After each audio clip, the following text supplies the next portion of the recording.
উন্নয়ন, বিভিন্ন সামাজিক অনুষ্ঠানে অনুদান প্রদান সহ দুই উপজেলার অসহায় মানুষের পাশে থেকেছেন আমৃত্যু পর্যন্ত। তাই তো মৃত্যুর পরও মানুষ ভুলতে পারেননি তাকে, স্মৃতিচারণ করেন তাকে নিয়ে। ডক্টর সৈয়দ মকবুল সাহেবের যে উন্নয়ন বিয়ানীজার এবং গোলাপগঞ্জের যা প্রচলিত হতেন, আমরা এটার কোনো তুলনা করতাম পারতাম না। এবার বাবার দেখানো পথে হাঁটছেন সৈয়দা আদিবা হোসেন। জনপ্রতিনিধি হয়ে বাবার মতো করতে চান দুই উপজেলার মানুষের ভাগ্য উন্নয়ন। এর জন্য চেয়েছেন মানুষের সহযোগিতা। আব্বু যেভাবে নিঃস্বার্থভাবে এলাকার উন্নয়ন করেছে, আমি চাই এই পরিবারের পক্ষ থেকে আমরা এখানে আগাই এবং এলাকার মানুষের সমর্থন থাকলে, সবার সমর্থন থাকলে আশা করি খুব ভালো কাজ হবে এলাকাতে।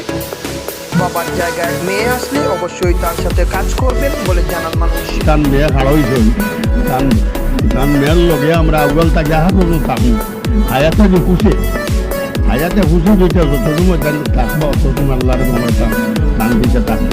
ওনার জন্য ওনার মেয়েকে আমরা অবশ্যই ভোট দিব। পাশাপাশি আমরা এটাও আশা করব ওনার পিতার রেখে যাওয়া যে অসম্পূর্ণ কাজগুলো আছে এগুলো উনি সম্পূর্ণ করবেন এবং এই কাজগুলো করতে আমাদের যতটুকু সহযোগিতা প্রয়োজন আমরা ওনাকে করব। বিএনপির মনোনয়ন নিয়ে তিনি নির্বাচনে আসতে চান এমনটাই জানান। আগামী নির্বাচনে আসার ব্যাপারে আমি বলবো, আমার আব্বা যখন এলাকার উন্নয়ন করতেন আমাদের পরিবারের পক্ষ থেকে আমাদের সেটাই ইচ্ছা আছে এবং অবশ্যই জনপ্রতিনিধি হলে কাজটা অনেক সহজ হয়ে যায় এবং আসলে আমি বিএনপি থেকে আসতে চাবো আমাদের দলীয় নমিনেশন নিয়ে। আর বিএনপির মনোনয়ন নিয়ে নির্বাচনে আসলে নেতা কর্মীরা তার সাথে কাজ করে তাকে বিজয়ী করবেন বলে জানান নেতৃবৃন্দ। যদি ওনাকে দল নমিনেশন দেয়, ইনশাল্লাহ আমরা শতভাগ আশাবাদী উনি বিপুল ভোটে নির্বাচিত হবে, সেই প্রত্যাশা। আপনি যদি রাজনীতি আসেন, আমরা আপনাকে সার্বাঙ্গীন সহযোগিতা করব। দুই উপজেলায় পরিবারের সকল সদস্যদের নামে বিদ্যালয় রয়েছে। বাবার মতো শিক্ষা নিয়ে আরো বেশি করে কাজ করতে চান সৈয়দা আদিবা হোসেন।